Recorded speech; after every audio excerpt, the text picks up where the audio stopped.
Hello and welcome to the SK study forum. दोस्तों, मेरा नाम है सचिन कुमार। आज देखेंगे हम फंक्शन चैप्टर का लेक्चर नंबर 6। ठीक है, इससे पहले हमने 5 लेक्चर दिए थे। अगर आपने वो नहीं देखे तो डिस्क्रिप्शन बॉक्स में जाइए और वहाँ से आपको लिंक मिलेगी, या फिर आप लोग प्लेलिस्ट भी देख सकते हो।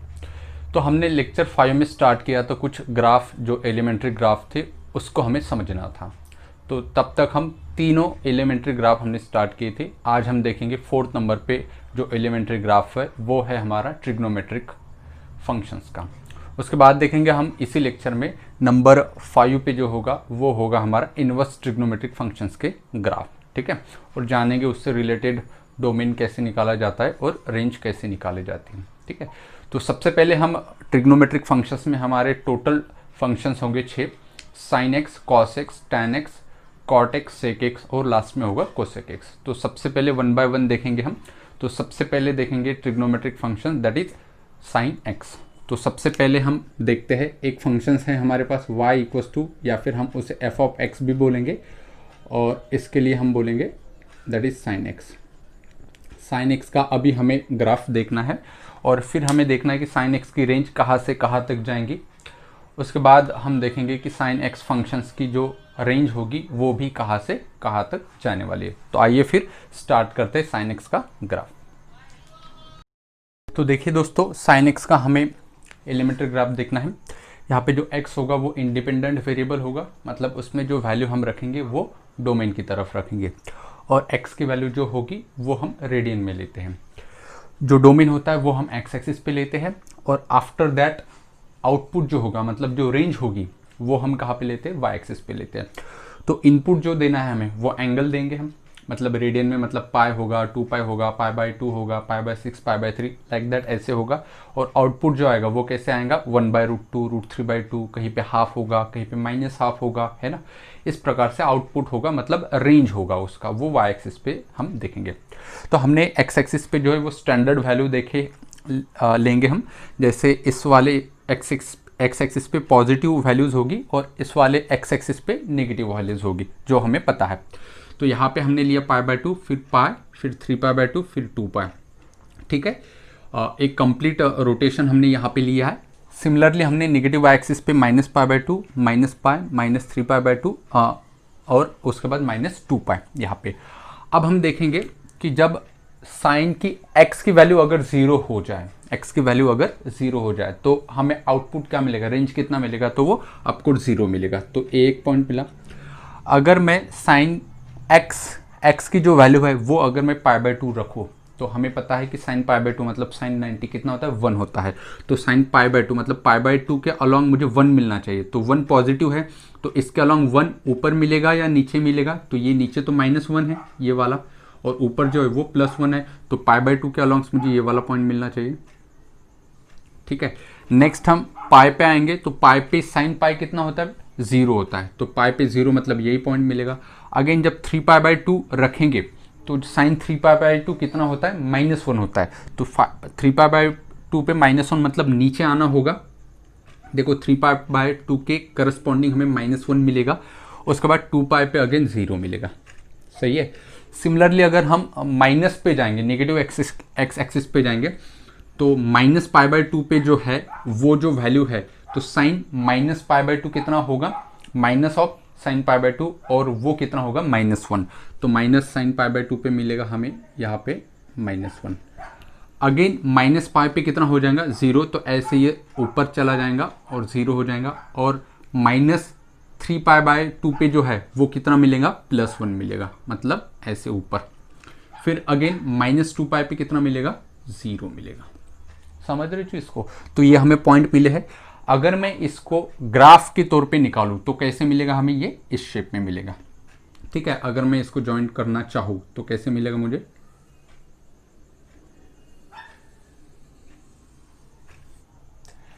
ऐसे हमें ये ग्राफ मिलेगा। ठीक है, तो फिर से एक बार, ये जो कर्व मिला हमें, ये किस लिए मिला हमें, y equals to sine x. Sine x functions का ये ग्राफ है। अब अगर यहाँ पे देखो, गौर करने वाली बात ये है, ये एक्चुअली इस पॉइंट में से जाएगा। ठीक है, आप समझ सकते हो। तो गौर करने वाली बात क्या है कि साइन एक्स का ग्राफ x मतलब जो कि इंडिपेंडेंट वेरिएबल है उस पे हर वैल्यू पे वो डिफाइन है। मतलब क्या कि x की कोई भी वैल्यू रखो आप, sin x आपको कोई ना कोई आपको वैल्यू आउटपुट देता ही रहेगा। मतलब हर x के वैल्यू के लिए साइन फंक्शन का ग्राफ डिफाइन है। इसका क्या मतलब होता है कि इसका डोमेन जो होगा वो क्या होगा, तो यहाँ पे हम डोमेन निकालेंगे। तो डोमेन ऑफ दैट क्या होगा, तो x को हम क्या लिख सकते हैं, तो x की वैल्यू हम कुछ भी लिख सकते हैं, सब कुछ लिख सकते हैं। तो सब कुछ मतलब क्या होगा, ऑल रियल नंबर। तो ऑल रियल नंबर के लिए हम क्या यूज करेंगे, कैपिटल R। तो साइन एक्स फंक्शंस का हमें डोमेन याद रखना है बेटा, क्या होता है R। R is the real number, all real number. Now what is the range, range कहाँ पे देखेंगे बेटा, हम रेंज देखेंगे y एक्सिस पे। तो y एक्सिस पे कितना कवर किया है, क्या 1 के ऊपर कवर किया है, आंसर है नहीं। क्या -1 के नीचे से कवर किया है ग्राफ ने, आंसर है नहीं। तो रेंज का हिस्सा क्या होगा, जो कवर किया है। तो हमने यहाँ पे देखा क्या 1 से हम हॉरिजॉन्टल लाइन खींचा हमने, 1 पे हमें पर्टिकुलर पॉइंट मिला, कौन सा, π/2, मतलब 1 रेंज का पार्ट होगा। सिमिलरली -1 भी रेंज का पार्ट होगा। और इनके बीच ऑल वैल्यू जो होगी वहां से हमने ग्राफ को एक हॉरिजॉन्टल लाइन खींचा, हमें करस्पॉन्डिंग पॉइंट मिला। यहाँ से भी कहीं से भी अगर -1 और 1 के बीच में से आप कोई भी लाइन ड्रॉ करोगे तो वो हमें करस्पॉन्डिंग ग्राफ पे कोई ना कोई वैल्यू प्रोड्यूस करेगा। इसका मतलब रेंज क्या होगा, -1 और 1 के बीच में ऑल एलिमेंट इंक्लूडिंग -1 और 1 भी। तो -1 और 1 पे कौन सा ब्रैकेट लगेगा, क्लोज ब्रैकेट लगेगा। ठीक है, तो इसकी जो रेंज मिलेगी, रेंज वो क्या मिलेगा, क्लोज ब्रैकेट में -1 से लेके 1 तक। This is the range of trigonometric functions y equals to sine x. तो हमें दो चीजें याद रखनी है ट्रिग्नोमेट्रिक फंक्शंस की, इस फंक्शंस के लिए, साइन एक्स के लिए। तो इसका जो x होगा, मतलब जो डोमेन होगा वो r होगा, और उसके बाद इसका जो रेंज होगा वो क्या होगा, -1 से 1 क्लोज ब्रैकेट। उसके बाद हम देखते हैं कि इसका रूट क्या है। नेक्स्ट, रूट्स क्या है इसके। तो रूट्स क्या है, देखो रूट बेसिकली होता क्या है, जैसे मैंने पहले वाले लेक्चर में बताया था आपको, रूट मतलब हमारा ग्राफ और एक्स एक्सिस इनका जो पॉइंट ऑफ इंटरसेक्शन होगा वो कहाँ पे होता है, वो जो वैल्यूज होगी वो होगा हमारा रूट्स होगा बेसिकली। तो देखिए यहाँ पे ये भी रूट्स है, ये भी रूट्स है, ये भी रूट्स है, उसके बाद ये भी रूट्स है, यहाँ पे भी रूट्स है, और आगे चल के रूट्स मिलेगा ही। मतलब पाई, फिर 2π, 0, -π, -2π, मतलब पाई का मल्टीपल, चाहे ऑड हो या इवन हो, मतलब 0π, 1π, 2π, 3π, 4π, 5π। यहाँ पे हमारा फंक्शंस क्या होगा, 0 होगा, और जहाँ पे फंक्शन 0 होता है वही क्या होता है, हमारा रूट्स होता है। या फिर जहाँ पे ग्राफ एक्स एक्सिस को कट करता है वहाँ पे जो पॉइंट होगा एक्स कोऑर्डिनेट, तो वो क्या होगा, हमारा रूट्स होगा। तो यहाँ पे रूट्स कितने हैं, 1 है, 2 है, 3 है, तो इनफाइनाइट रूट है। और रूट्स यहाँ पे अगर इनफाइनाइट लिखना चाहूँ मैं तो 1π, 2π, 3π, 4π, वैसे -π, -2π, -3π, ऐसे तो बहुत सारे हो जाएंगे। तो हम उसको एक कॉम्पैक्ट फॉर्म में लिखना चाहते हैं, तो उसके लिए हम n डिनोट करेंगे। तो nπ ये क्या हो गए इसके रूट्स। तो रूट क्या हो जाएगा इसका, x equals to nπ, this is the root. तो इसका रूट क्या हो जाएगा बेटा, nπ। nπ is the root where n is the number. n किसको बिलोंग्स करेगा, इंटीजर नंबर को। ठीक है, 1π रखो, 2π रखो, 3π रखो, या फिर -π, -2π, या फिर 0 रखो, n इज द इंटीजर। तो ये क्या हो गया इसका रूट्स। अब बात कर लेते हैं क्या ये पीरियोडिक फंक्शंस हैं। अब बात करते हैं किसकी, पीरियोडिक फंक्शंस की। क्या ये पीरियोडिक फंक्शंस है।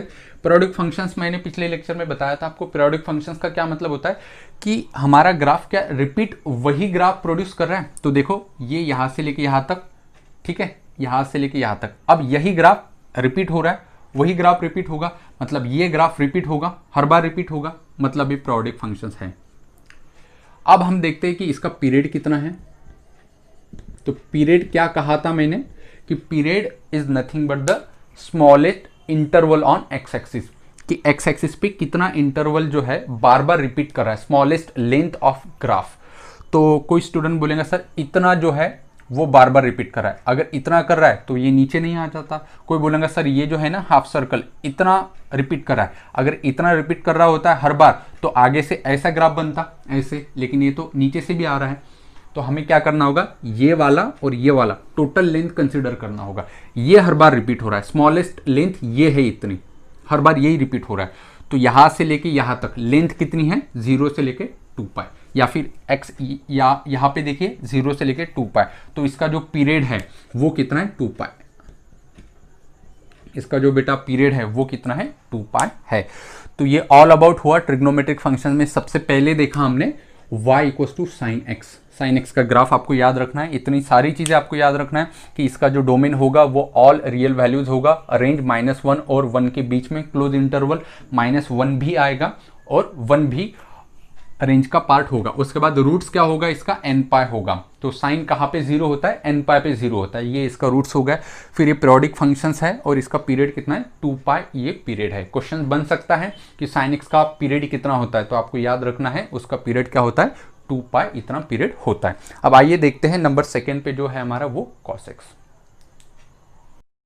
अब आइए दोस्तों देखते हैं नंबर 2 पे जो है हमारा एलिमेंट्री ग्राफ, वो है हमारा f of x equal to cos x. हमें कॉस एक्स इस फंक्शंस का अब ग्राफ देखना है और ग्राफ से हम देखेंगे कि डोमेन और रेंज पीरियोडिक फंक्शंस है या नहीं है, पीरियड कितना है, ये सब कुछ देखेंगे। उसके लिए हमने एक्स एक्सिस और वाई एक्सिस ड्रॉ किया है।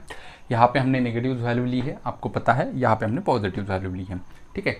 अब जैसा साइन एक्स का जो ग्राफ आया था वैसे ही सेम ही ग्राफ आएगा, थोड़ा सा चेंजेस है यहाँ पे। तो देखिए ये जो है ये ओरिजिन है। अब कॉस एक्स में अगर x की वैल्यू अगर मैं 0 रखूँ तो कॉस एक्स कितना मिलेगा, 1। तो 1 के 0 के कोरस्पॉन्डिंग मुझे 1 मिलना चाहिए, तो ये एक पॉइंट मिला मुझे 0,1। अगर मैं x को π/2 रखूँ तो cos π/2 हो जाता है 0, तो cos π/2 पे 0 फंक्शंस हो जाएगा, तो ये हो गया π/2 पे 0। फिर मैं अगर यहाँ पे रखूँ पाई, तो cos पाई कितना होता है, -1। तो पाई के करस्पॉन्डिंग मुझे -1 मिलना चाहिए, ये -1 है नीचे, इसीलिए नीचे आया, ठीक है। पहले ऊपर था फिर नीचे आया। अब उसके बाद 3 π/2 पे अगेन कितना हो जाएगा, यहाँ पे 0 हो जाएगा, ठीक है। और 2 पाई पे जो है वो कितना हो जाएगा, यहाँ पे ये सब पॉजिटिव है, और 2 पाई पे अगेन 1 हो जाएगा, तो ऊपर चला जाएगा, ठीक है। सिमिलरली अगर मैं नेगेटिव एक्स एक्सिस पे जाऊँ तो कॉस -π/2 जो है वो कितना हो जाएगा, 0, ऊपर से नीचे आया। फिर कॉस -पाई जो है वो कितना हो जाएगा, -1 हो जाएगा, ठीक है। फिर उसके बाद हम देखते हैं कि -3 π/2 पे कितना हो जाएगा, अगेन 0 हो जाएगा। और कॉस -2 पाई जो है वो कितना हो जाएगा, करस्पॉन्डिंग 1 हो जाएगा। ये देखो -2 पाई पे हमें कितना मिला, 1 मिला हमें, ठीक है। अब अगर हम इसका ग्राफ ड्रॉ करें तो क्या मिलेगा हमें, ये देखो ऐसे मिलेगा,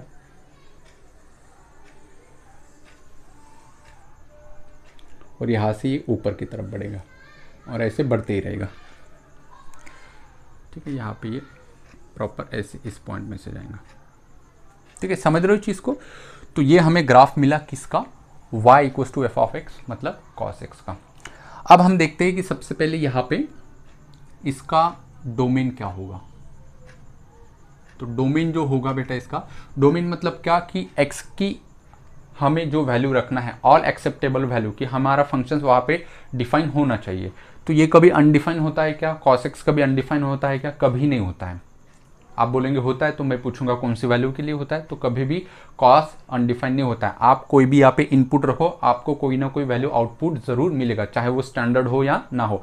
अगर आप cos 18 रखोगे 18, तो भी आपको cos कोई ना कोई वैल्यू प्रोड्यूस कर ही देगा। आप यहाँ पे रख दोगे कि cos 100 रखोगे कोई, तो भी आपको वैल्यू रख ही देगा, ओके।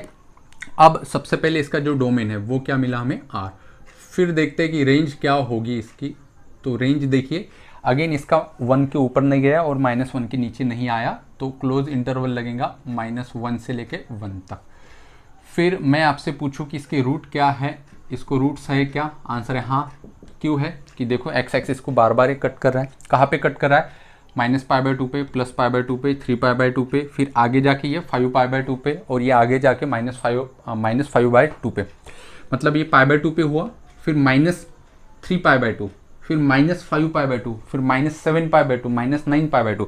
मतलब π/2 का मल्टीपल जो है वो हमेशा एक नंबर आना चाहिए, और वो नंबर कैसा आना चाहिए, देखो यहाँ पे 1 1π/2, यहाँ पे 3π/2, आगे चल के क्या होगा 5π/2 माइनस वाला, और ये यहाँ पे 1π/2, 3π/2, अगेन 5π/2, मतलब यहाँ पे ऑड नंबर आएगा। मतलब यहाँ पे n नहीं लिख सकते हम, n तो ऑड इवन दोनों के लिए लगेगा। तो ऑड के लिए हम क्या यूज़ करेंगे, तो देखो दोनों के लिए जो यूज़ करेंगे ऑड इवन के लिए वो होगा n, सिर्फ हमें इवन चाहिए तो 2n, और इवन से हमें ऑड कैसे मिलेगा, तो उसमें +1 कर दो, 2n+1।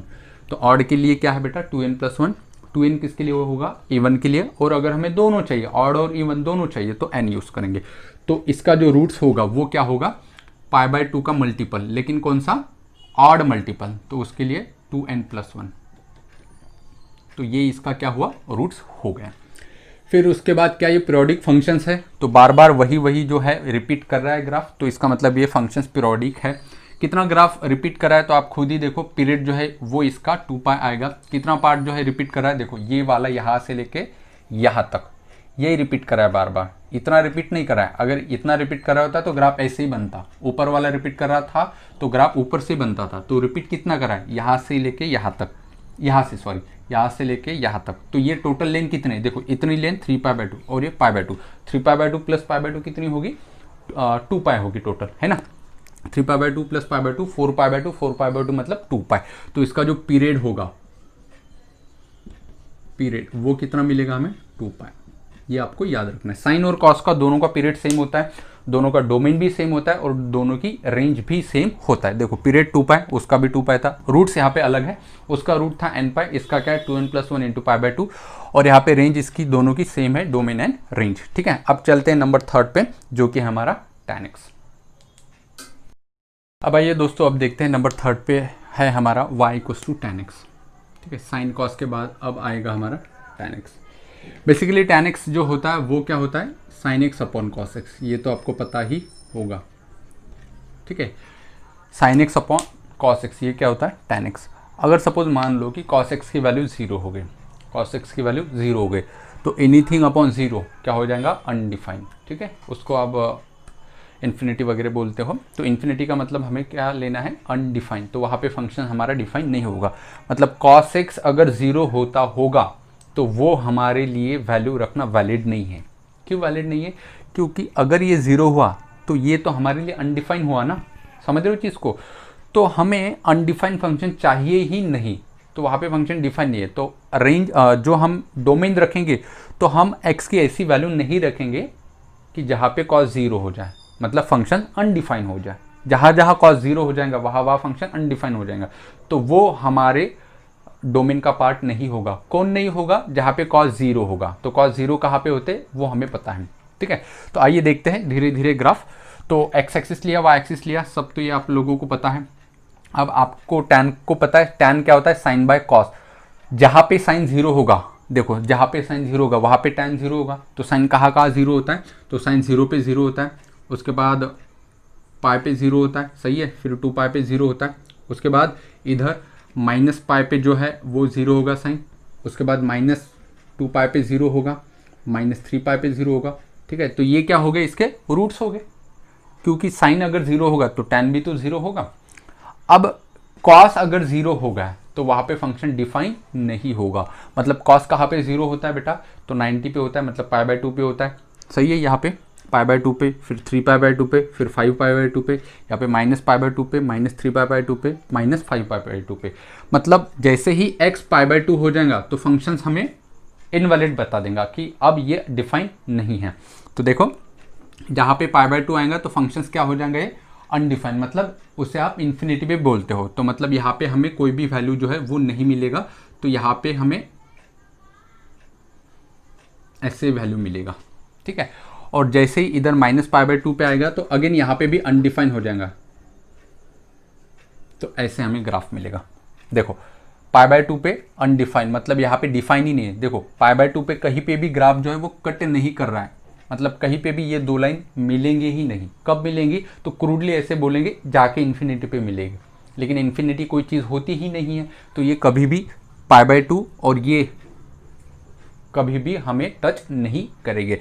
तो हमें इनके करस्पॉन्डिंग, मैं अगर पूछूं आपसे ये कहाँ पे जाके कट करेंगी, तो इन्फिनिटी पे जाके कट करेंगे। तो इन्फिनिटी कोई चीज़ होती ही नहीं है, तो ये y एक्सिस पे ऊपर कहाँ तक गया, तो वो ऊपर तक इन्फिनिटी तक गया। समझ रहे हो चीज़, मतलब लास्ट वाले तो लास्ट पता ही नहीं हमें कौन है, तो और वैसे ही नीचे। समझ रहे हो चीज़ को। अब सिमिलरली यही जो ग्राफ है वो रिपीट जो है वो हमें मिलता रहेगा। तो यहाँ पे 0 होगा, अगेन यहाँ पे इन्फिनिटी मिलेगा और यहाँ पे ऐसे मिलेगा। यहाँ पे भी सेम थिंग्स, तो ऐसे यहाँ पे कट नहीं करेगा, हाँ, तो ये इन्फिनिटी की तरफ बढ़ेगा। सेम लॉजिक यहाँ पे भी होगा, ऐसे यहाँ पे भी सेम ग्राफ मिलेगा हमें।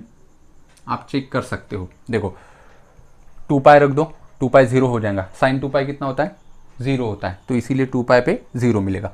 -3π/2 मिल, जैसे π/2 का मल्टीपल आया अनडिफाइन होना चाहिए, देखो अनडिफाइन मतलब इन्फिनिटी पे चला। -5π/2 पे देखो इन्फिनिटी पे चला। तो ये जो चीज़ें है ये आप लोगों को ध्यान रखनी है। तो ये फंक्शन जो है इसका सबसे पहले हम देखेंगे tan x का डोमेन। तो डोमेन मतलब all acceptable value of x। तो x की हम क्या क्या वैल्यू रख सकते हैं, क्या क्या वैलिड वैल्यू रख सकते हैं, जहाँ पे फंक्शंस वैलिड होगा। तो हम देख सकते हैं कि हर वैल्यू रख सकते हैं, लेकिन π/2 का ऑड मल्टीपल नहीं रख सकते हैं। अब हम पूछेंगे क्यों नहीं रख सकते, तो देखो जैसे ही हमने π/2 का ऑड मल्टीपल रख दिया तो फंक्शंस वैलिड नहीं है, इनवैलिड है, मतलब इन्फिनिटी पे जाके वो मतलब अनडिफाइन होगा। वहाँ पे डिफाइन है क्या, देखो π/2 पे क्या वैल्यू मिल रही, देखो कभी टच नहीं कर रहा है। बाकी कोई भी वैल्यू रखो आप, ये कट करेंगे यहाँ पे, मतलब वैलिड है, लेकिन π/2 की लाइन वैलिड कट ही नहीं कर रही है, तो वहाँ पे फंक्शन जो है डिफाइन नहीं होगा।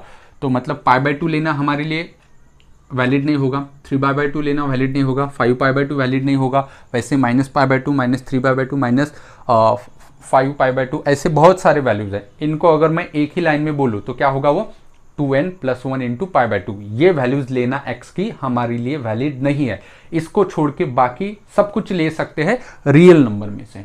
तो ठीक है, तो डोमेन क्या होगा कि जो रियल नंबर है उनमें वो सब ले सकते हैं रियल नंबर, लेकिन इसमें से क्या नहीं ले सकते हैं, जो ऑड मल्टीपल है π/2 के। तो उसको हमने माइनस कर दिया 2n+1 × π/2। ये होगा बेटा इसका डोमेन। डोमेन क्या मिला हमें, r-2n+1 × π/2। इसका मतलब क्या होता है कि डोमेन क्या होगा, ऑल रियल नंबर में से हमें π/2 के ऑल नंबर माइनस कर दो, माइनस मतलब निकाल दो, जो बचेंगे। अब इसमें से अगर मैंने इनको माइनस कर दिया, अब जो बचेंगे रियल नंबर लाइन पे वो क्या होगा, हमारा डोमेन होगा। अब रेंज की बात कर लेते।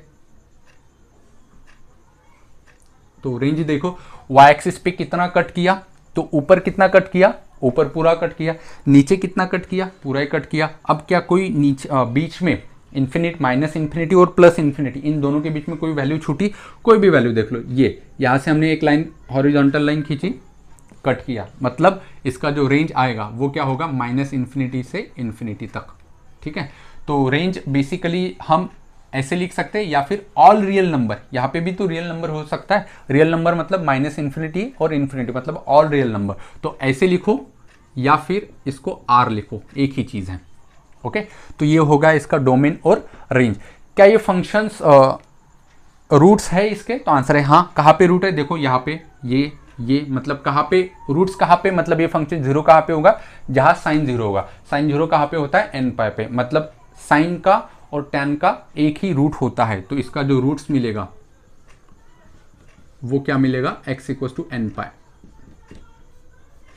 फिर क्या ये फंक्शंस पीरियोडिक फंक्शंस है, वही रिपीट दे रहा है। तो आप गौर से देखो, यही ग्राफ रिपीट दे रहा है, यही ग्राफ आप लोगों को बार बार मिल रहा है। तो ये पीरियोडिक फंक्शंस है। अगर आपसे पूछा जाए कि इसका पीरियड क्या है, स्मॉलेस्ट लेंथ कितनी है इसकी पीरियड की, तो कोई भी एक उठा दो, ये एक पीरियड है। तो ये कितना है, ये टोटल दोनों के बीच में देखो, ये π/2 और ये π/2, तो टोटल लेंथ कितनी होगी, पाई। कोई भी देख लो आप, ये वाला देख लो, तो इधर π/2 है, इधर π/2 है, तो टोटल कितनी है, पाई है। अगर समझ में नहीं आता तो ये देखो ऐसे, ये कितना है टोटल, 3π/2, ये कितना है टोटल, π/2। तो 3π/2 में से π/2 अगर निकाल दूंगा मैं, तो कितना बचेगा मेरे पास, पाई। तो पीरियड कितना मिलेगा इसका, पाई। तो पीरियड मेरे पास इसका कितना मिला, पाई मिला। तो रूट्स क्या मिले मुझे इसके, x = nπ, this is the root. Period मिला हमें इसका पाई। फिर ये अनडिफाइन कहाँ पे होता है, तो अनडिफाइन यहाँ पे होता है जहाँ पे ऑड मल्टीपल हो π/2 का। इसका डोमेन क्या होगा, r-2n+1 × π/2, और रेंज क्या होगा इसका, all real number, that is r, या फिर -इन्फिनिटी से इन्फिनिटी। ठीक है, चलिए अब नंबर 4 पे बढ़ते हैं, दैट इज y = क्या होगा हमारा, cot x होगा। अब आइए दोस्तों देखते हैं नंबर 4 पे है y equals to cot x. अब बेसिकली कॉट एक्स होता क्या है, कॉस बाय साइन। अब देखो जहाँ पे मतलब साइन 0 हो गए, अगर डिवाइड में कोई भी नंबर के डिवाइड में 0 आ गया तो फंक्शन अनडिफाइन हो गया। मतलब साइन एक्स जहाँ पे 0 होगा वो वैल्यू रखना हमारे लिए वैलिड नहीं होगा, वहाँ पे इनवैलिड होगा, फंक्शन डिफाइन ही नहीं होगा। तो साइन एक्स 0 कहाँ पे होता है, तो हमें पता है पाई पे, 2 पाई पे, 3 पाई, या फिर -पाई, -2 पाई, -3 पाई, या फिर 0। जनरल बोलो तो n पाई पे। मतलब डोमेन का हिस्सा कौन होगा, ऑल रियल नंबर, लेकिन x को n पाई रखना अलाउड नहीं होगा। क्यों, क्योंकि यहाँ वहाँ पे फंक्शन अनडिफाइंड हो जाएगा, इसीलिए डोमेन क्या आ जाएगा इसका r माइनस n पाई, मतलब ऑल रियल नंबर, लेकिन उसमें से माइनस कर दो कौन से, n पाई, जहाँ पे फंक्शन अनडिफाइंड है, इनवैलिड है। ठीक है, अब सेम ग्राफ आया, ये तो आपको पता ही होगा। अगर आपको tan x का समझ में आया है तो ये भी समझ में आएगा, ट्राई करें। देखो ग्राफ जो है वो ऊपर इन्फिनिटी तक जा रहा है और नीचे इन्फिनिटी तक जा रहा है, तो इसका रेंज क्या होगा, ऑल रियल नंबर, मतलब r। फिर रूट क्या होता है इसका, देखो रूट मतलब x एक्सिस को कहाँ पे कट करता है, तो odd multiple of pi by 2 पे ये कट करता है, तो इसका जो रूट्स होगा वो क्या होगा, x equals to 2n + 1 into pi by 2, ये रूट्स होगा। फिर सवाल आता है क्या ये फंक्शंस पीरियोडिक है, तो देखो वही ग्राफ रिपीट आ रहा है। देखो यहाँ पे भी मतलब यही ग्राफ रिपीट आ रहा है हर बार। अगर वही रिपीट आ रहा है तो फंक्शंस पीरियोडिक है, सही है। तो इसकी पीरियड कितनी है, तो पीरियड ये टोटल लेंथ, ये लेंथ होती कितनी है, तो टोटल पाई होती है, तो इसीलिए इसका जो पीरियड है वो कितना आया, पाई आया। ध्यान रहे साइन एक्स और कॉस एक्स का पीरियड सेम होता है, फिर टैन एक्स और कॉट एक्स का पीरियड सेम होता है। दोनों का साइन और कॉस का 2 पाई और टैन और कॉट एक्स का कितना मिला, ओनली पाई मिला। ओके, साइन और कॉस की रेंज सेम, रेंज भी सेम थी और डोमेन भी सेम था। कॉस एक्स की और टैन एक्स की रेंज सेम है, देखो दोनों की जो रेंज है वो r है, और डोमेन जो था टैन एक्स का क्या था, r माइनस एन पाई, और यहाँ पे कॉट एक्स का सॉरी जो डोमेन था उसका वो था r minus 2n + 1 into pi by 2 tan x के लिए, और कॉट एक्स के लिए क्या है, r माइनस एन पाई, ये है। फिर उसके बाद रूट्स इसका क्या है, 2n + 1 इंटू पाई बाय 2, और पीरियड दोनों का सेम है, क्या होगा पीरियड, पाई इतना होगा। ठीक है, अब देखते हैं, ये आपको अच्छे से याद करना है, बहुत इसका काम यूज होगा हमें जब हम क्वेश्चन सॉल्व करेंगे। तो अब नंबर 5 पे देखते हैं हम y equals to sec x. ये दोस्तों देखते हैं अगला जो 5 नंबर पे है, वो है फंक्शन हमारा y equals to sec x. Basically y equals to sec x, sec x होता क्या है, 1 बाय कॉस। सेक एक्स को हम क्या लिख सकते हैं, जो होगा y equals to sec x, sec x क्या होगा हमारा 1 बाय कॉस एक्स। अब इसका मतलब क्या है कि जहाँ पे कॉस 0 होगा वो वहाँ पे अनडिफाइंड होगा, फंक्शन इन्फिनिटी होगा। मतलब कॉस कहाँ पे 0 होता है, वो वैल्यू रखना हमारे लिए वैलिड ही नहीं होगा, x की वो वैल्यू वैलिड नहीं माना जाएगा जहाँ पे कॉस 0। क्यों, क्योंकि फंक्शन अनडिफाइंड मिलेगा। तो कॉस कहाँ पे 0 होता है बेटा, कॉस होता है n पाई बाय 2 पे ऑड मल्टीपल। तो जो रेंज डोमेन होगा इसका वो क्या होगा, यहाँ पे डोमेन क्या होगा इसका, ऑल रियल नंबर में से हमें माइनस करना होगा कौन से नंबर, जो कि ऑड मल्टीपल है पाई बाय 2 के। तो ऑड मल्टीपल के लिए 2n + 1 इंटू पाई बाय 2 ये यूज करते हैं। फिर रेंज देखो, तो रेंज के लिए क्या आ जाएगा, तो ऊपर कितनी भी जाओ नंबर मिलेगा, नीचे कितना भी आओ नंबर मिलेगा, लेकिन ये जो पोर्शन है -1 और 1 के बीच में, यहाँ पे ग्राफ नहीं मिलेगा आपको। और आपको वैल्यू ज़रा आपको पता होगा, तो सेक एक्स के लिए आपका कभी भी -1 और 1 के अंदर ग्राफ नहीं आएगा, मतलब वैल्यू भी नहीं मिलेगी, या तो फिर -1 से पहले या फिर 1 के बाद में मिलेगा। ठीक है, क्या -1 और 1 जो है वो रेंज का हिस्सा मिलेगा। तो हम गए यहाँ पे देखा कि पाई बाय 2 कितना होता है, या फिर देखा सेक 0 कितना होगा, तो सेक 0 1 होता है, तो 0 के लिए 1 कॉरस्पॉन्डिंग मिला। या फिर सेक पाई कितना होता है, 1 होता है, मतलब 1 रेंज में मिलेगा। ठीक है, और 1 से ऊपर इन्फिनिटी तक, और -1 से नीचे -∞ तक सब रेंज का पार्ट होगा। बस केवल क्या नहीं होगा, -1 और 1 के बीच का जो हिस्सा है वो माइनस करना होगा रेंज में से। तो इसकी जो रेंज होगी वो बेसिकली हमें क्या मिलेगी, range equals to all real number, सब रेंज मिलेगा, लेकिन ये वाला हिस्सा नहीं मिलेगा। ये वाला हिस्सा क्या है, -1 और 1 के बीच का। लेकिन यहाँ पे देखो -1 जो है ये मिटा रहा हूँ मैं, -1 और 1 के बीच का, यहाँ पे मैंने क्या लगाया, ओपन लगाया। ठीक है, क्यों, क्योंकि -1 और 1 रेंज का हिस्सा है तो वो माइनस नहीं करना है हमें, लेकिन -1 छोड़ के बाकी जो पूरे नंबर है वो माइनस करना है। ठीक है, इसका मतलब क्या है, अगर मैं इस पे क्लोज लगा दूँ तो 1, इसका मतलब क्या होगा फिर कि -1 भी माइनस करना है। तो -1 तो निकालना नहीं है, -1 तो रेंज का हिस्सा है, +1 भी रेंज का हिस्सा है, उनको छोड़ के बाकी सब निकाल दो। ठीक है, तो ये मतलब होता है इसका। ये हुआ रेंज। फिर डोमेन हुआ, रेंज हुआ। क्या इसको कभी रूट होगा? तो एक्स एक्सिस को कभी टच नहीं करेगा, तो इसको रूट नहीं होगा। फिर देखो कि अगर ये पीरियोडिक फंक्शन है, क्या ये पीरियोडिक फंक्शन है? हाँ है। तो पीरियड कितना है इसका? तो मैं अगर पूछूं आपसे कि पीरियड भैया इसका कितना है, तो आप बोलेंगे सर इतना। तो अगर इतना होता तो ऊपर का ही ग्राफ बनता, नीचे का नहीं होता। इतना रिपीट हो रहा है क्या? नहीं, ये और ये रिपीट हो रहा है। तो ये कितना होता है? पाई, और ये कितना होता है? पाई। तो टोटल जो ग्राफ है वो स्मॉलेस्ट लेंथ कितनी होगी इसकी? 2 पाई। तो पीरियड इसका भैया कितना बना? 2 पाई। तो ऐसे इसका डोमेन, रेंज, फिर रूट तो है ही नहीं इसको, और पीरियड हमें इसका पता चला। ठीक है, मुझे पूरी उम्मीद है कि आप लोगों को समझ में आया होगा। अब आइए देखते हैं लास्ट ग्राफ, जो कि है हमारा कोसेक एक्स का। ग्राफ देखते हैं हमारा y equals to cosec x. Cosec x basically क्या होता है? 1/sin होता है, पता है सभी को, 1/sin x। अगर मैं आपसे बोलूँ कि साइन 0 होने वाला है, तो साइन अगर 0 हुआ तो 1/0 कितना होगा? अनडिफाइन होगा, पता ही नहीं होगा। तो वो वैल्यू जहाँ पे साइन 0 होगा वो रखना वैलिड नहीं होगा। वो अगर वैलिड नहीं है तो वो डोमेन का हिस्सा नहीं होगा। तो x की कौन सी वैल्यू है जहाँ पे साइन 0 होता है और फंक्शन अनडिफाइन होता है? तो आपको पता है n पाई। तो यहाँ पे जो डोमेन आएगा इसका, वो क्या आएगा? All real number. लेकिन बस क्या नहीं रख सकते? जहाँ पे साइन 0 होगा। तो x की वो कौन सी वैल्यू है जहाँ पे साइन 0 होता है? तो साइन 0 कहाँ पे होता है? 0 पाई, 2 पाई, 3 पाई, उधर -1, -पाई, -2 पाई, तो n पाई बोलेंगे। तो r - n पाई ये डोमेन होगा। अब हम ग्राफ देख लेते एक बार कैसे आ जाएगा। तो देखें, और जैसे ही n पाई रखेंगे तो फंक्शंस क्या होगा? अनडिफाइन होगा, मतलब इन्फिनिटी हो जाएगा। तो देखो यहाँ पे पाई या फिर 2 पाई या फिर 3 पाई, यहाँ पे जो ये वर्टिकल लाइन्स है, यहाँ पे फंक्शन अनडिफाइन होना चाहिए, मतलब इस वर्टिकल लाइन पे ग्राफ ने कट नहीं करना चाहिए। तो देखो, सबसे पहले अगर मैं यहाँ पे रखता हूँ कि साइन π/2 रखो, यहाँ पे अगर मैंने x रखा π/2, तो साइन π/2 कितना होता है? 1। 1/1 कितना मिला? 1 मिला। मतलब कोसेक कितना मिला मुझे? 1। कब? जब π/2 रखा। तो π/2 के करस्पॉन्डिंग देखो मुझे 1 मिला, तो ये 1 मिला।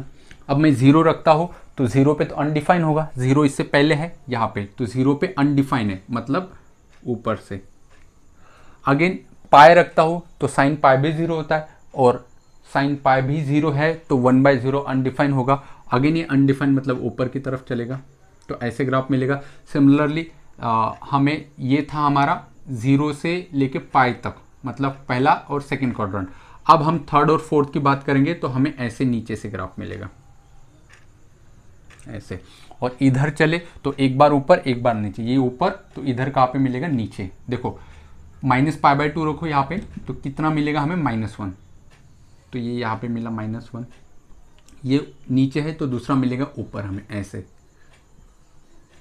ठीक है, ये ऊपर तो दूसरा वाला नीचे मिला हमें, ऐसे।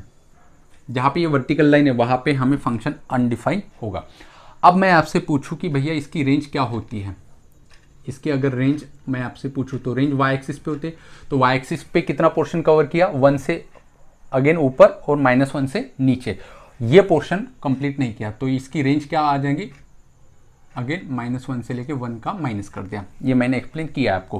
क्या ये फंक्शन पीरियोडिक है? तो आंसर हाँ है। और इसका पीरियड कितना है? तो देखो पीरियड कितना है, ये और ये टोटल रिपीट हो रहा है, तो ये पाई, टोटल पीरियड कितना होगा इसका? 2 पाई। तो 2 पाई क्या होगा? इसका पीरियड होगा। इसकी रेंज कितनी मिली? r - -1 से लेके 1 ओपन इंटरवल। फिर डोमेन मिला हमें इसका कितना? r - n पाई, ये इसका मिला हमें डोमेन। फिर पीरियड मिला हमें 2 पाई। ठीक है, और फंक्शन अनडिफाइन कहाँ पे होता है? तो फंक्शन अनडिफाइन जब होगा जब साइन 0 होगा, और साइन 0 कब होगा? जब x कितना होगा? n पाई। तो x की वैल्यू मैं रखूँ पाई, 2 पाई, 3 पाई, तो फंक्शन क्या होगा? अनडिफाइन होगा। मुझे पूरी उम्मीद है दोस्तों कि आप लोगों को ये जो लेक्चर है इसमें जो हमने देखे थे बेसिक ग्राफ, जो देखे थे एलिमेंट्री ग्राफ हमारा एडिंग था, तो उसमें 4 नंबर पे ट्रिग्नोमेट्रिक फंक्शंस के सारे ग्राफ हमने देखे हैं, 6 के 6। मुझे पूरी उम्मीद है कि आप लोगों को ये सारे ग्राफ समझ में आए होंगे।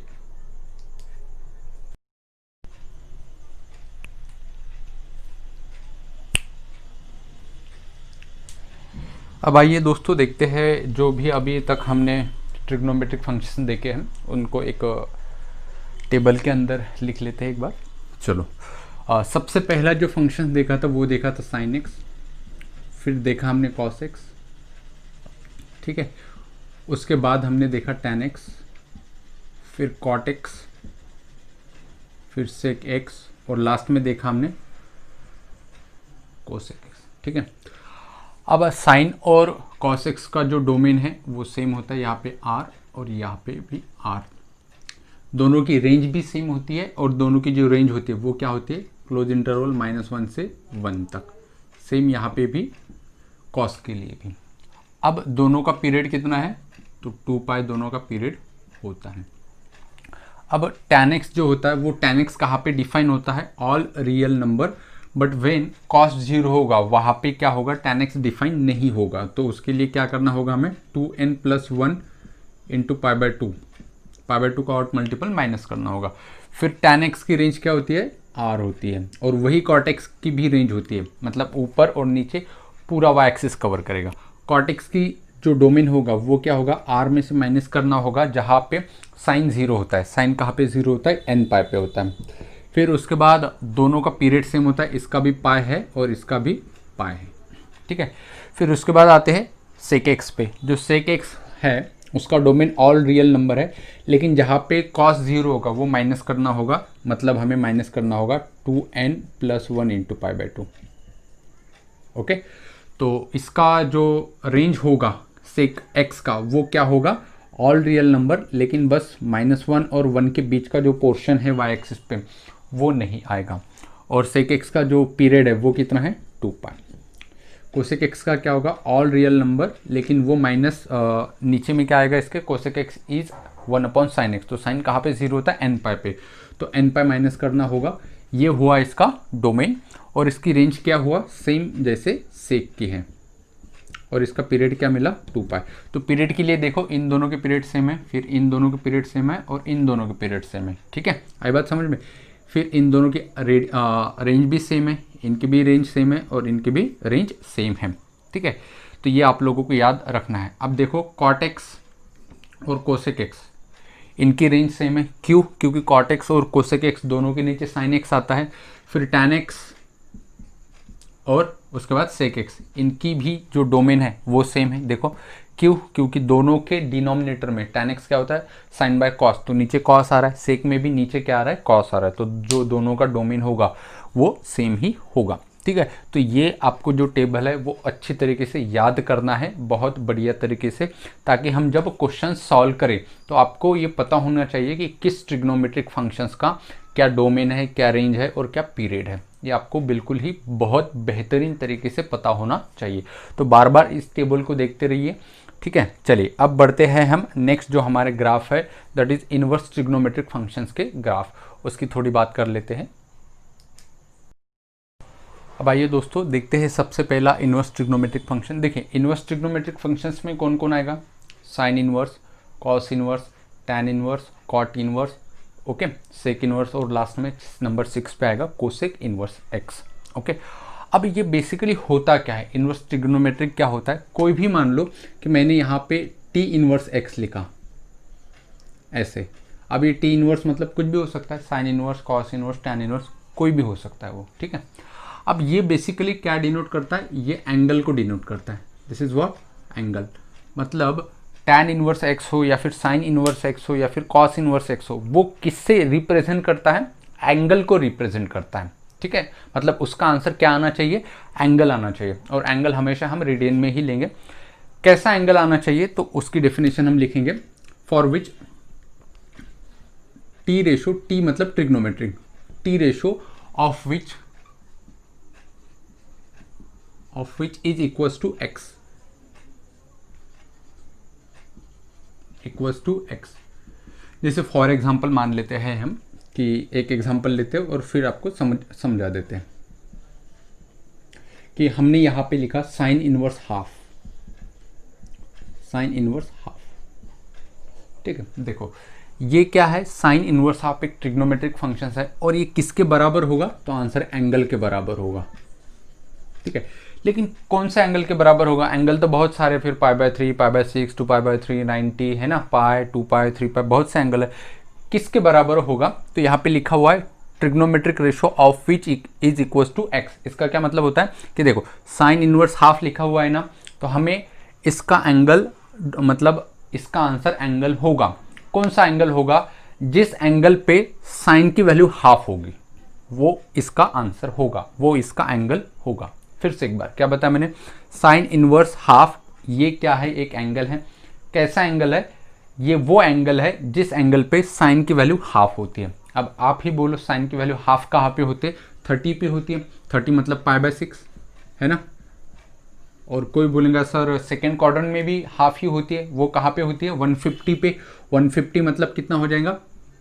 5π/6 ये हो जाएगा। समझ रहे हो चीज़ को? ये इसका आंसर आएगा। ये है फर्स्ट एग्जांपल। ऐसे ही अगर मैं सेकेंड एग्जांपल लूँ कि साइन इनवर्स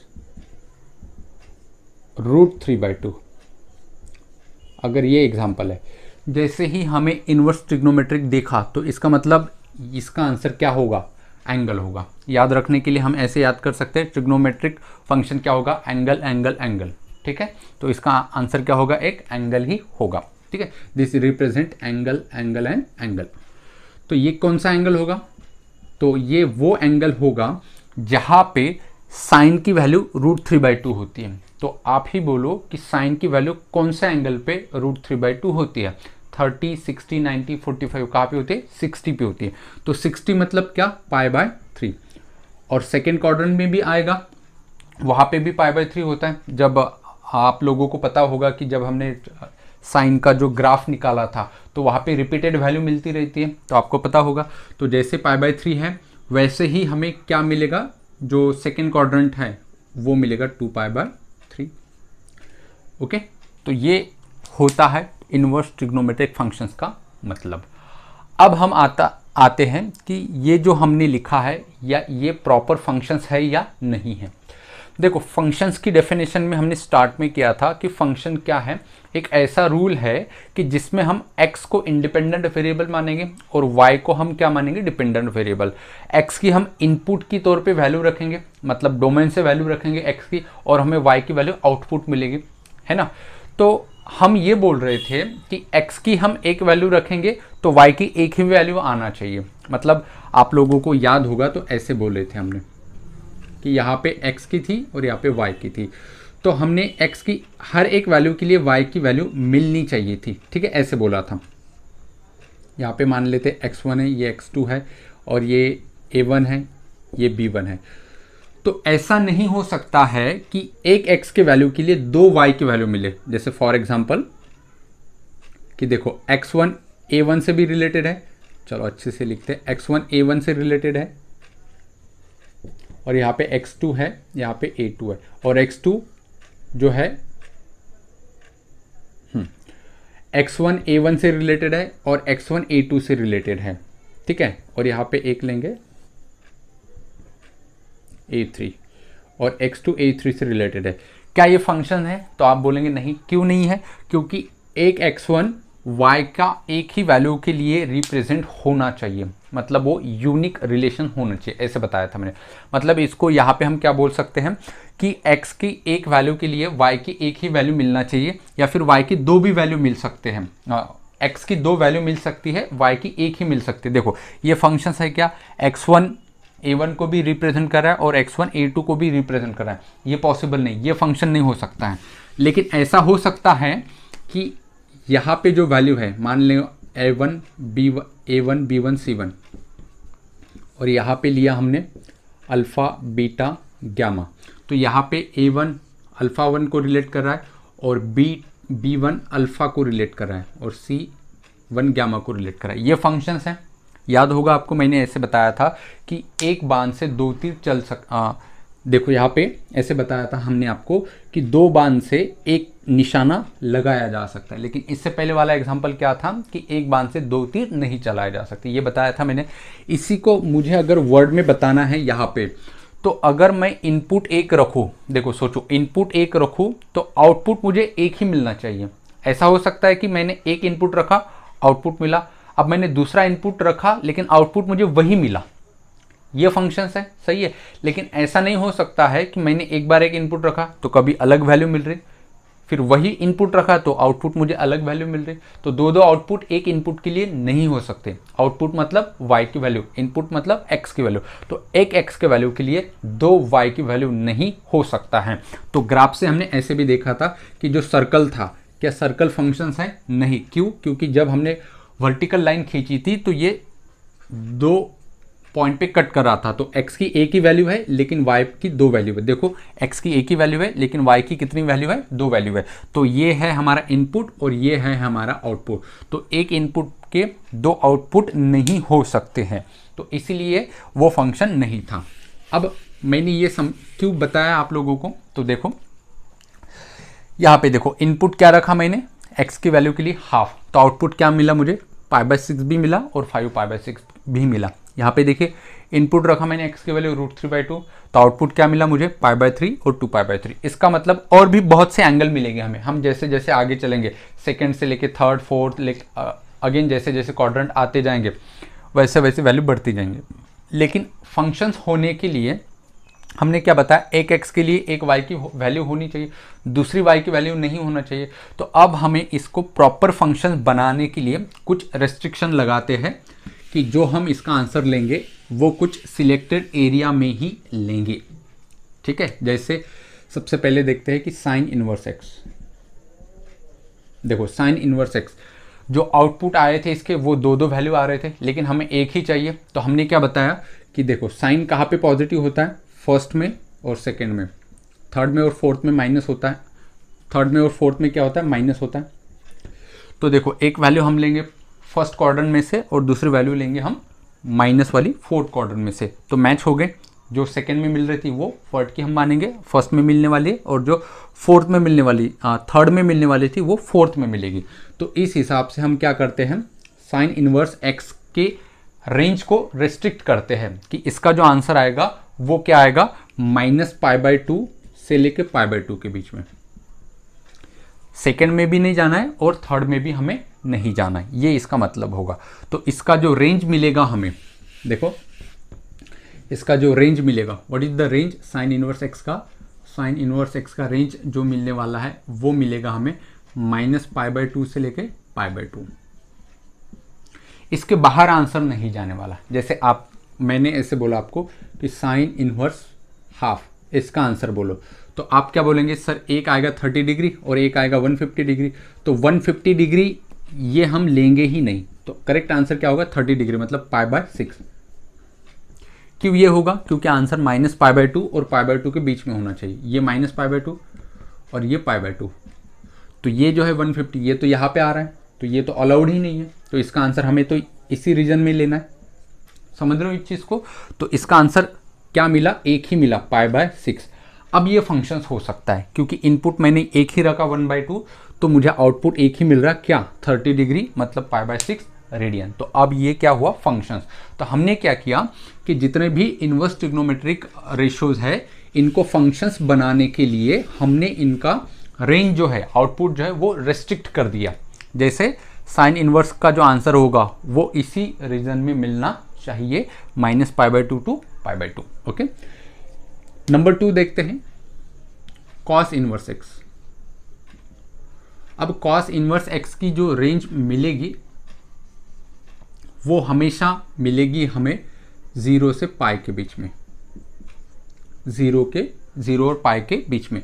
क्यों ऐसा किया हमने? तो देखो कॉस फर्स्ट में जो है पॉजिटिव होता है, सेकेंड में माइनस होता है, थर्ड में माइनस और फोर्थ में माइनस। तो अगर मैं फोर्थ और फर्स्ट क्वाड्रेंट लूँ, जैसे हमने साइन इनवर्स के लिए लिया, तो दोनों वैल्यू पॉजिटिव मिलेगी मुझे।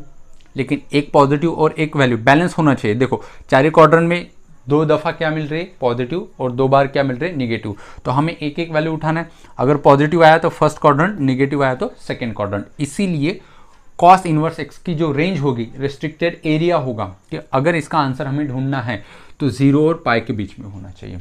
मतलब ये वाला रीज़न, मतलब पॉजिटिव ढूंढना है तो फर्स्ट में जाओ, निगेटिव ढूंढना है तो सेकेंड क्वाड्रेंट में, थर्ड में और फोर्थ में हम नहीं जाएंगे। ठीक है, आई बात समझ में? ओके, अब इस पे 1-2 क्वेश्चंस हम कर लेते हैं और समझते हैं।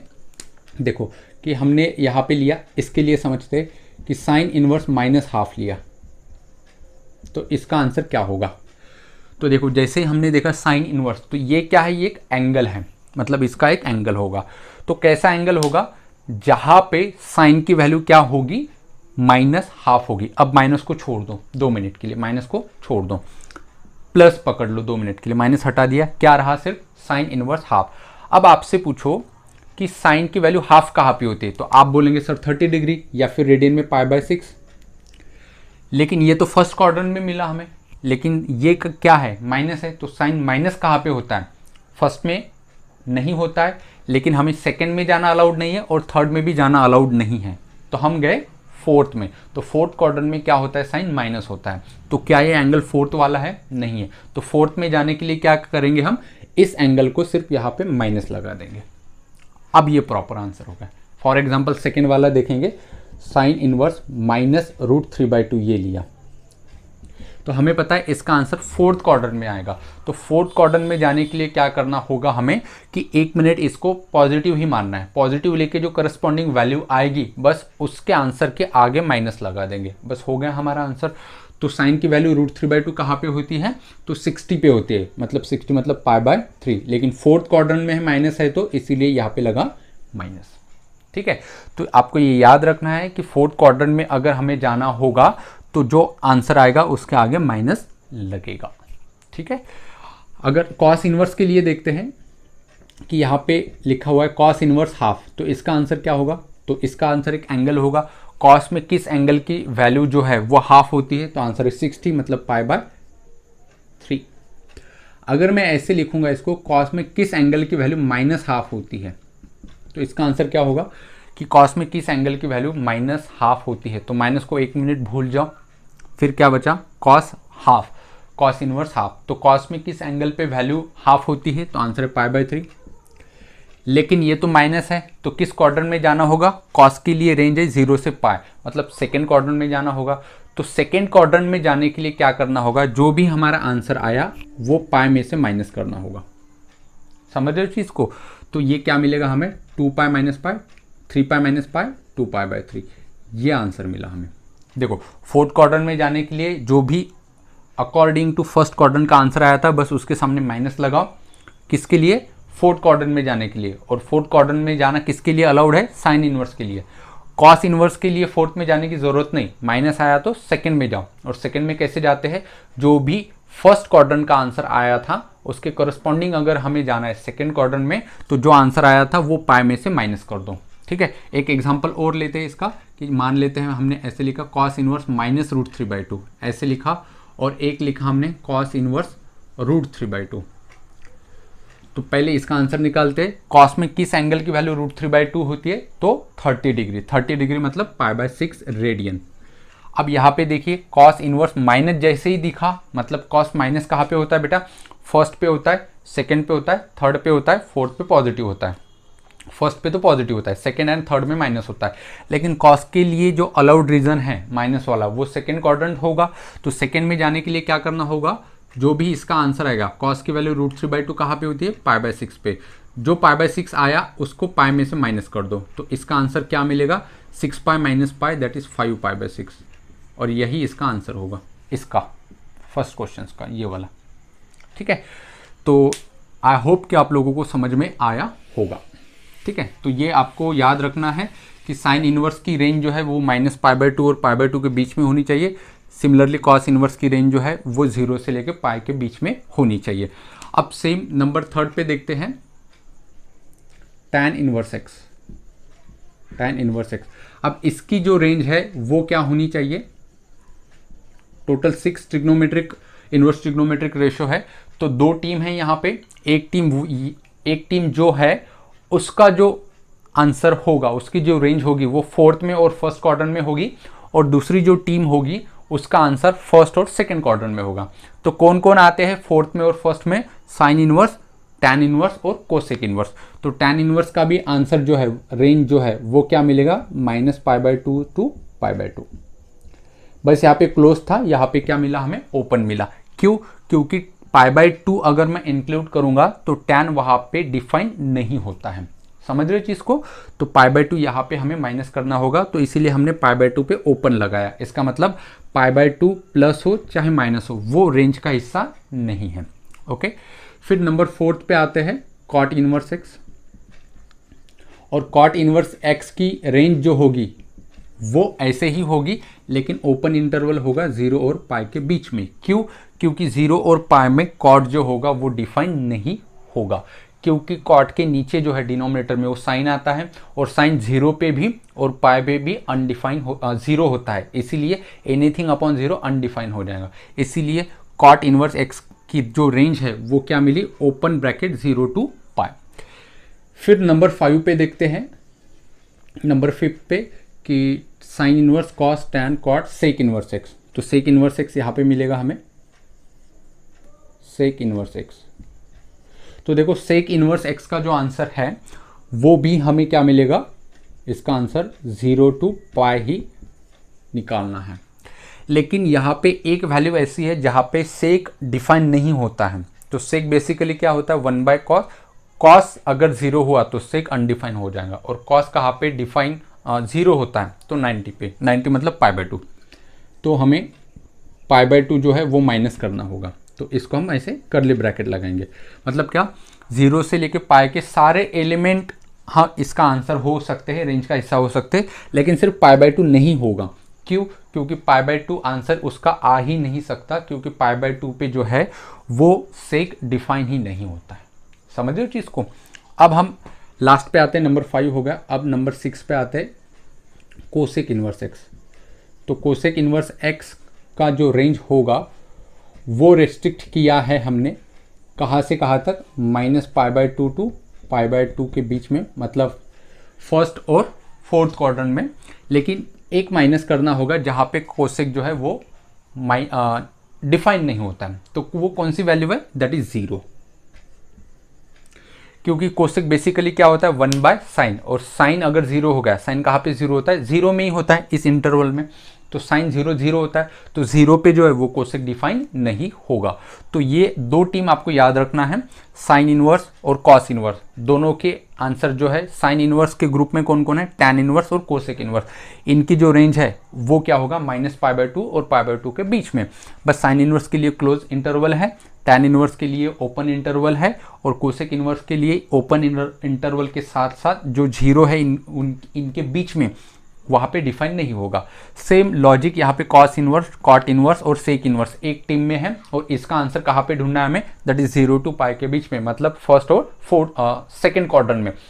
फोर्थ क्वाड्रेंट में कैसे जाते हैं, यहाँ पे जो भी करस्पॉन्डिंग फर्स्ट क्वाड्रेंट का आंसर आया बस उसके आगे माइनस लगाना है। और यहाँ पे सेकेंड क्वाड्रेंट में कैसे जाते हैं, जो भी करस्पॉन्डिंग फर्स्ट क्वाड्रेंट का आंसर आया है उसको पाई में से माइनस करना है। ठीक है, तो इसी बात को हम आगे लिखते हैं, एक बॉक्स बनाते हैं। ये दोस्तों अब जो अभी हमने पढ़ा है domain and range inverse trigonometric functions का, उनको एक टेबल में हम लिख लेते हैं। तो सबसे पहले है साइन इनवर्स एक्स, उसके बाद है कॉस इनवर्स एक्स, फिर है टैन इनवर्स एक्स, उसके बाद नंबर 4 पे कॉट इनवर्स एक्स, फिर उसके बाद है सेक इनवर्स एक्स, और लास्ट में कोसेक इनवर्स एक्स। तो सबसे पहले बात कर लेते हैं रेंज की। देखो साइन इनवर्स एक्स, उसके बाद टैन इनवर्स एक्स, और लास्ट में कोसेक इनवर्स एक्स। इनका जो डोमेन है रेंज जो है वो फोर्थ में और फर्स्ट क्वाड्रेंट में देखना है। तो ये क्या होगा, -π/2 टू π/2। टैन के लिए भी बस यहाँ पे ओपन इंटरवल आ जाएगा, -π/2 टू π/2। और यहाँ पे कोसेक के लिए क्या आएगा, क्लोज में -π/2 टू π/2, बस माइनस होगा यहाँ पे कौन, 0। ठीक है, और फिर कौन बचा, cos inverse x, cot inverse x और सेक इनवर्स एक्स। इनका जो रेंज है वो एक जैसा है, क्या है, 0 टू पाई, फर्स्ट और सेकेंड क्वाड्रेंट में। फिर कॉट का क्या होगा, यहाँ पे कॉट का होगा ओपन इंटरवल 0 टू पाई, और सेक का क्या होगा, क्लोज इंटरवल 0 टू पाई, बस एक वैल्यू पे डिफाइन नहीं होगा, वो होगा π/2। तो माइनस करना होगा हमें, यहाँ पे कर्ली ब्रैकेट में एक माइनस किया हमने π/2। ठीक है, अब हम बात करते हैं कि इनका डोमेन क्या होगा। डोमेन मतलब यहाँ पे x की वैल्यू क्या क्या रख सकते हैं। देखो इन्वर्स ट्रिग्नोमेट्रिक फंक्शंस का जो डोमेन होता है वो क्या होता है, बेसिकली जो उनके करस्पॉन्डिंग ट्रिग्नोमेट्रिक रेशियो की जो रेंज आई थी वो ही यहाँ पे डोमेन का काम करेगा। जैसे देखो साइन इन्वर्स एक्स का अब हमें डोमेन निकालना है, तो आप मुझे बोलो कि साइन एक्स का रेंज क्या था, तो साइन एक्स का जो रेंज होगा वो साइन इन्वर्स एक्स का डोमेन होगा। तो क्या आया था, साइन एक्स का रेंज -1 to 1, तो वो यहाँ पे आंसर आ जाएगा -1 to 1। समझ रहे हो चीज़। कॉस इन्वर्स एक्स का जो है वो डोमेन क्या आएगा, जो कॉस एक्स का क्या होगा रेंज, तो कॉस एक्स का भी रेंज क्या होता है -1 to 1, वो क्या होगा कॉस इन्वर्स एक्स का डोमेन। टैन इन्वर्स एक्स का अब हमें डोमेन निकालना है, तो टैन एक्स का याद करो रेंज क्या आया था, तो आर आया था, तो बेसिकली यहाँ पे भी क्या होगा आर ही होगा। सेक इन्वर्स एक्स का डोमेन निकालना है, कैसे निकालेंगे सेक इन्वर्स एक्स का डोमेन, जो भी सेक एक्स का क्या आया था हमें रेंज आया था, तो सेक एक्स का रेंज क्या आया था, जो -1 और 1 के बीच का जो इंटरवल था वहाँ पे वो नहीं आया था, तो क्या होगा आर में से माइनस करो -1 से लेके 1 तक की वैल्यू। कोसेक इन्वर्स भी सेम आर -1 to 1 ये आया था। ठीक है, तो मुझे पूरी उम्मीद है कि आप लोगों को इन्वर्स ट्रिग्नोमेट्रिक फंक्शन जितने भी हमने देखे हैं, टोटल 6 ट्रिग्नोमेट्रिक रेशो है, उनका डोमेन और रेंज आपको अच्छे से याद हुआ होगा। इस पे बार बार प्रैक्टिस करो, बहुत से क्वेश्चन जो है इनके डोमेन और रेंज पे पूछे जाते हैं, इनका बहुत आगे चल के हम जब क्वेश्चंस प्रैक्टिस करेंगे, find the domain and find the range, जब हम सॉल्व करेंगे क्वेश्चंस, तब जाके इन सभी चीज़ों का हम यूज़ करने वाले हैं। ठीक है, तो अब हम थोड़े 1-2 क्वेश्चन जो है फॉर्मूले लिख लेते हैं इस पे, जो इन्वर्स ट्रिग्नोमेट्रिक फंक्शंस के है उसके।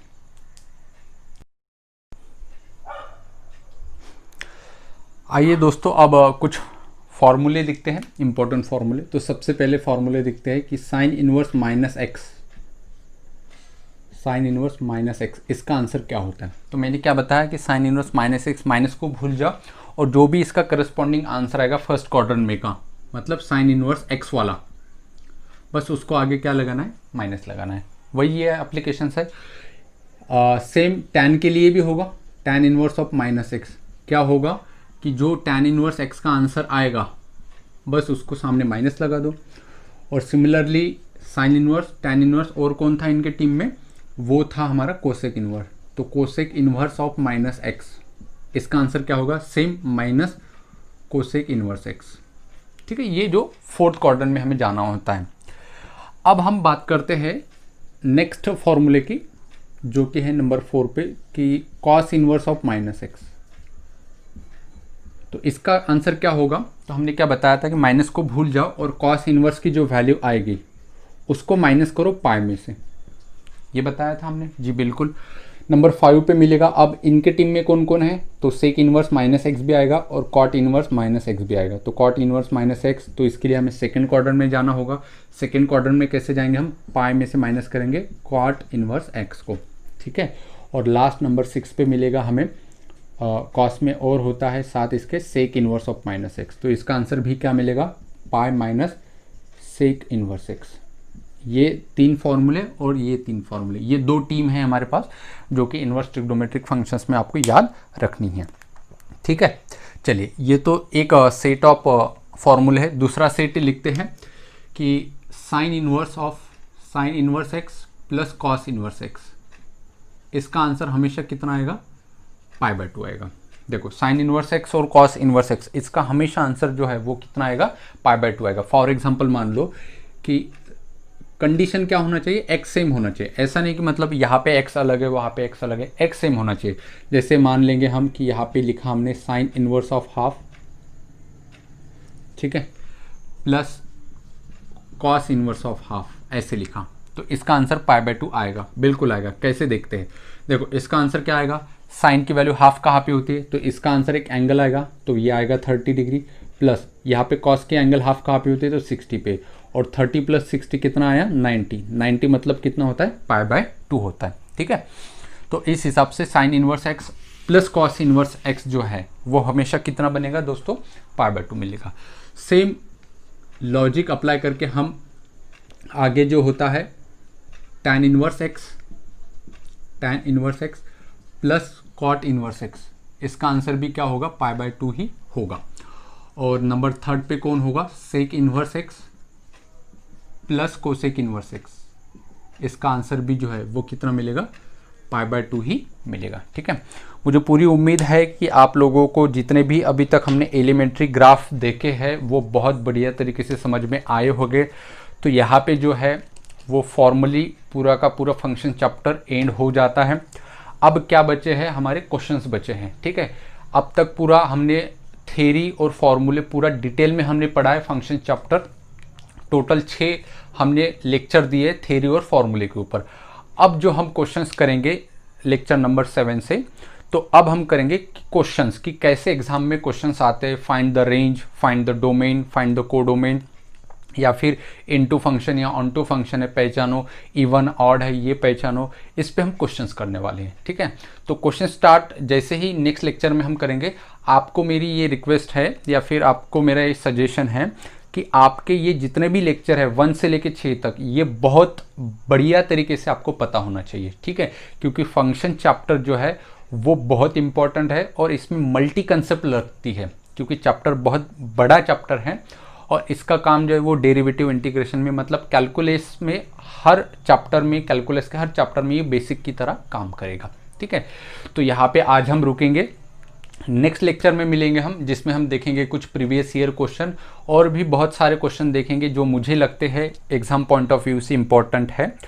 तो तब तक के लिए करते रहिए पढ़ाई, और कुछ भी अगर डाउट्स है तो डिस्क्रिप्शन बॉक्स में मैं या फिर आप कमेंट कर सकते हो, या फिर डिस्क्रिप्शन बॉक्स में जो है हमने एक ग्रुप क्रिएट किया है, व्हाट्सएप ग्रुप है, वहाँ पे आप ज्वाइन हो सकते हो। वहाँ से आपकी जो क्यूरीज है, जो डिफ़िकल्टीज़ है, आपकी जो डाउट्स वगैरह है, वो आप हमसे पूछ सकते हो, हमसे बात कर सकते हो। ठीक है, तो चलिए फिर मिलते हैं नेक्स्ट लेक्चर में।